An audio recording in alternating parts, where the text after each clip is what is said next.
How do you become a disciple? Well, the best way to become a disciple is to go to the best teacher we have, and that's Jesus Christ. You know, Jesus loved to speak to big crowds, but he also wanted to talk on an individual basis. And probably one of the best people that, or one of the best stories we've ever heard is the one of the woman at the well, a Samaritan woman. We don't even know who she is. But there was the longest one-on-one conversation with him that's ever been recorded in the Bible. Jesus was on his way from Jerusalem down to Galilee.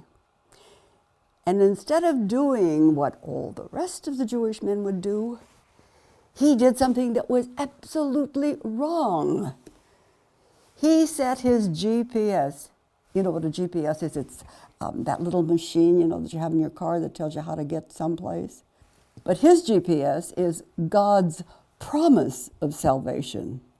And he set it to go straight through Samaria. Now, who's Samaria? You know, the Assyrian king went to Samaria and captured it.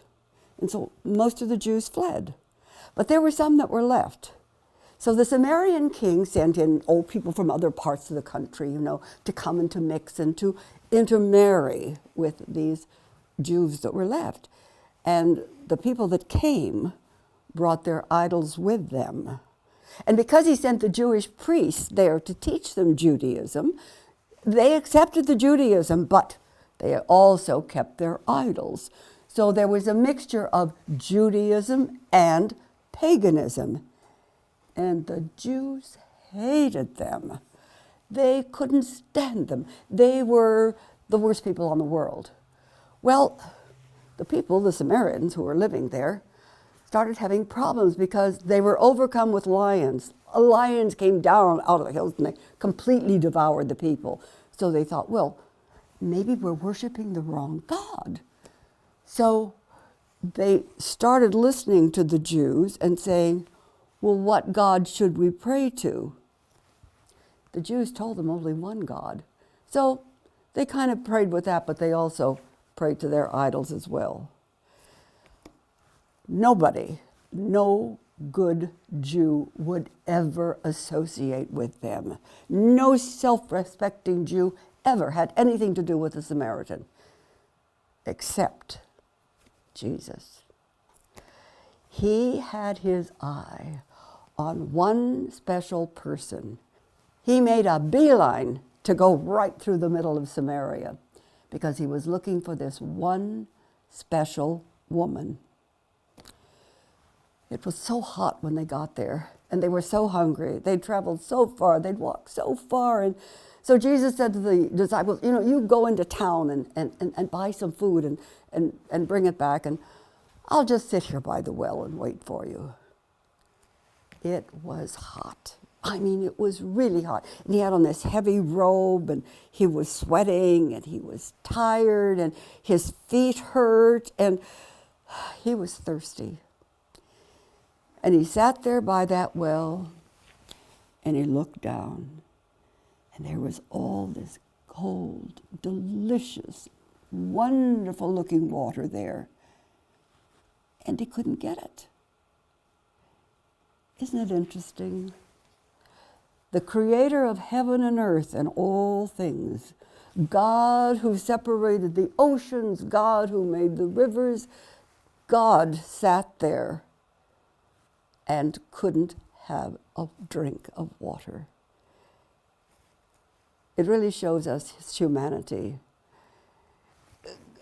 God does this. He gives us these little snippets of who he is. Remember when he was with Lazarus, he went to the tomb and he saw everybody crying. And the shortest verse in the entire Bible is, and Jesus wept. Jesus wept, and here he was, hot, thirsty, tired, sore feet, just as human and helpless as we are. And he sat there looking at the water. You know, it's very interesting. It's very seldom Jesus was ever alone. He usually always had the apostles around him. He usually always had big crowds. But this time he was absolutely alone because he was waiting for one special woman, one hurting woman who needed to hear him. And as he sat there waiting, all of a sudden he saw her in the distance. She came along, trudging along, talking to herself. "Oh," she said, "life is so hard. Men are so difficult. So much to do, such a hot day, and I have to go get water." And she looked at the windows, and behind the curtains, women were snickering and whispering and talking about her. And the men, they were no better. Oh, with their lewd remarks, their crude things that they said to her. Oh, she had a terrible life. Her sins were so heavy, and she was so tired. She got to the well, and she was thinking about how difficult her life was. And he said to her, "May I have a drink of water?" First, she pretended she didn't hear him. "May I have a drink of water?" he said. "What do you, a Jew, have to say to me, a Samaritan woman? You ask me for a drink of water. You don't even have a cup to drink out of." And it was true.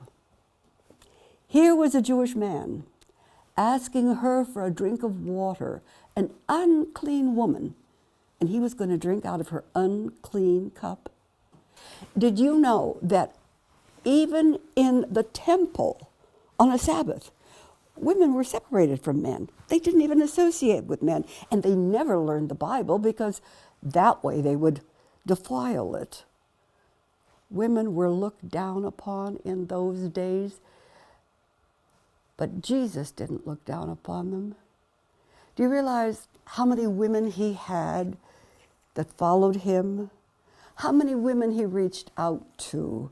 Look at Mary Magdalene. 7 times he got rid of the evil spirits that were in him. And how about when he raised from the dead? Who was the first person he saw? A woman. Yes, Jesus had quite a different opinion of women than the rest of the Jewish men did. And here he was, going to talk to this woman who had to come in the middle of the day when it was hot. She couldn't come in the morning when all the other women came, when it was cool and they could stand around the well and they could gossip and laugh. And it was a big social thing for them, but not for this woman, not for this ostracized woman, not for this woman who was living with a man who wasn't even her husband. No, they had nothing to do with her. And she hurt so. She had such pain. She had no friends. She had nobody she could talk to. And here was a man, a Jewish man. He even looked like a rabbi. And he was asking a favor of her? He was asking her for a drink of water? That was unheard of. It just didn't happen. But you know, if you're going to talk to somebody about God, the best thing to do is to ask them a favor or ask them a question. Get to know them. You know, they could probably say, "No, I don't want to talk to you." She could have said, "No, I'm not going to give you a drink of water." It doesn't matter. So what? So somebody rejects you. It doesn't really matter. You have to keep trying, keep reaching out. Reach out as Jesus reached out when he said, "Could I have a drink of water?" And when she answered him with that gusty, "Who are you to be asking me?" he didn't answer her. He didn't report or reply to her in a mean, cruel way. Listen, let's go to John 4. John 4:10. I want to read you what Jesus said to her because I think it's just absolutely wonderful. Here it is. Okay. John 4:10. He says, if you knew the gift. See, if, that tantalizing if, it's going to spark her attention, right? And then he uses the word gift. That sounds even better. That really caught her attention. He said, if you knew the gift of God and who it is that says to you, give me a drink, you would have asked him and he would have given you living water. He took what was ordinary, what was a daily thing, and he made it something spiritual. He took ordinary water from a plain old well and said, I'll give you something special. When you drink of the water I have for you, you'll never be thirsty again. Never be thirsty again. Can you imagine what that meant to her? Never ever to have to walk down that dirty road again. Never ever to have to watch people hiding behind the windows talking about her. Never again to have men say lewd and crude and vulgar things to her. Oh, to have water that she could drink of and never be thirsty. Her heart just jumped. She couldn't believe it. Oh, where is this water? Oh, please, sir, give me this water, she said. She couldn't wait to have it. And he said to her, go and bring your husband and bring him here. She suddenly panicked. She suddenly felt so cheap, so dirty, so... She didn't want to say to this man what she had done. He was the first one who ever talked to her in a nice way. I won't tell him all the truth. I'll just tell him part of the truth. You see, sir, I have no husband. That should have done it. That was only a part of a lie. But Jesus knew. He knew the truth. And he said to her, that's right. You've said the truth. You have no husband. You've had 5 husbands. And the man that you're living with now is not your husband. In those days, a man could get a divorce, but a woman, regardless of what she had against him, no matter how awful he was, no matter what he did, she couldn't get the divorce, but he could. Just realize, 5 times men had betrayed her. 5 times. She'd had 5 husbands, and now this one, this one wasn't even going to marry her. This 6th one that she had. He didn't condemn her. He left her speechless. She couldn't believe it. He was so gentle. He was so kind. Her words were just tumbling in her mind. And then she said, believe me, sir, you're not going to convert me into being a Jew just because you're being nice to me. Listen again to his words. Let's go back again. John 4:20. It says, our fathers worship on the mountain, but you say that Jerusalem is the place where people can go to worship. And Jesus said to her, woman, believe me, the time is soon coming when you won't be able to worship God either on the mountain or in Jerusalem. People will be able to worship God anywhere because true worship is a matter of the heart. And then the woman answered him, I know the Messiah is coming, and when he comes, he will tell us all things. And Jesus answered, and he said, I am he. That's the first time.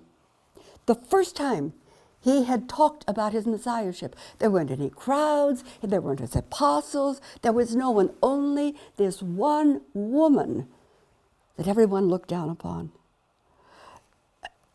He had the only other time that you will find that he says, I am the Messiah, was when he's speaking to Caiaphas. And that was during his trial. And here he was talking to this woman. Well, when the apostles came back and they saw him talking to a Samaritan woman, they were shocked. And Jesus said, pointed to a field and said, see the wheat? They say 4 months before the harvest.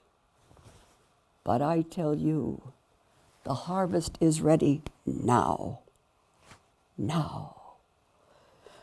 This woman who had just heard him treat her the way he had, speak to her so kindly, so gently, so lovingly, without criticism, this woman couldn't wait to go and tell the people in the town. She left her clay jug there. She ran up the street yelling to the people, come, I have something to share with you. I want to tell you. I can tell you that when I became an Adventist, when I learned the truth, when I realized that God had forgiven me, I couldn't wait. I couldn't wait to tell people. Unfortunately, I didn't do it the way I'm telling you to do it. I just ran up to people and I wanted to share Jesus. I wanted everybody to know, come to the Sabbath. Come, know him, you're forgiven. And what did I do? I made enemies. That is not the way to be a disciple. The way to be a disciple is the way Jesus just now did it. First of all, reaching out. First of all, caring about her needs. And certainly not with criticizing. When she came back, she brought all of the people who had criticized her before. She shared with them, and they sat and they listened to what Jesus had to say. They listened to him talk about salvation. They listened to him talk about forgiveness. Yes, this one woman spread so many seeds and brought so many to the foot of the cross. You know, the apostles didn't think that there was much to be found in Samaria, but Jesus knew. Jesus knew that if there was only one, that people could be brought to the cross. Every one of you listening to my voice had the opportunity to reach out. You don't know who is a Samaritan woman, just waiting for the good news. So set your GPS, your God-promised salvation, and go out, reach out, and in love, bring them to the foot of the cross.